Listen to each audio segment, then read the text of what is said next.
तो बच्चों, let's see this question. In young double slit experiment, 12 fringes are observed to be formed in a certain region. ठीक है. The screen when light of wavelength 600 nm is used. ठीक है. If light of wavelength 400 nm is used, the number of fringes observed in same region of the screen will be. ठीक है. सबसे पहले setup समझते हैं. ठीक है. ये फर्स्ट स्लिट है S1 और यहाँ पे सेकंड स्लिट है S2. ठीक है. ये इसका मिड पॉइंट है. ठीक है.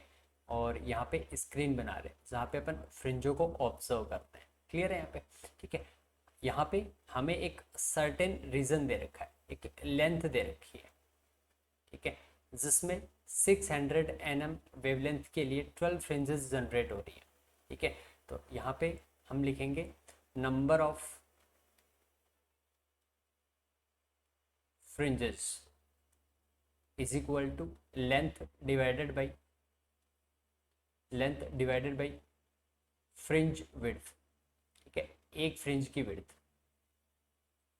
fringe width, then length is equal to number of fringes into fringe width. ठीक है.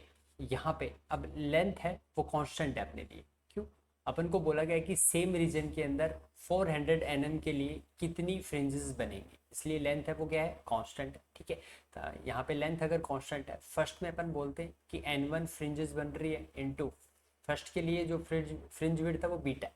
ठीक है. Is equal to second n2 into beta 2. जब अपन ने वेवलेंथ कितना कंसिडर किया है, lambda is equal to 400 nm. ठीक है. ये कब था, जब लेमडा की वैल्यू अपने पास 600 nm. क्लियर है. यहाँ पे वैल्यू पुट करते हैं. n1 की वैल्यू अपन को गिवन है, फर्स्ट कंडीशन के अंदर 12 फ्रिंजेस बन रही है, n1 की वैल्यू 12 है इनटू बीटा 1. बीटा की वैल्यू होती है lambda 1 into capital D divided by small d is equal to n2 अपन को कैलकुलेट करना है into lambda 2 into capital D divided by small d. कुछ कैंसिल आउट हो रहा है यहाँ पे, स्मॉल डी से स्मॉल डी, कैपिटल डी से capital D cancel out. Clear है. यहाँ पे वैल्यू पुट करते हैं यहाँ पे. ठीक है. 12 इंटू लैम्डा 1 की वैल्यू है 600 nm, तो 600 इंटू 10 की power -9 is equal to n2 calculate करना है. लैम्डा 2 की वैल्यू 400 nm, 400 इंटू 10 की पावर -9, 10 की पावर -9 से 10 की power -9 cancel out.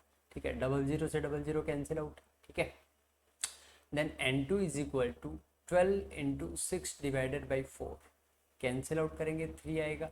6 into 3 is equal to 18. इसका मतलब 400 nm वेवलेंथ के लिए जो बनने वाली फ्रिंजेस है, नंबर ऑफ फ्रिंजेस है वो 18 जनरेट होंगी. तो ऑप्शन चेक करते हैं. Option B is the right answer. Thank you. Best of luck.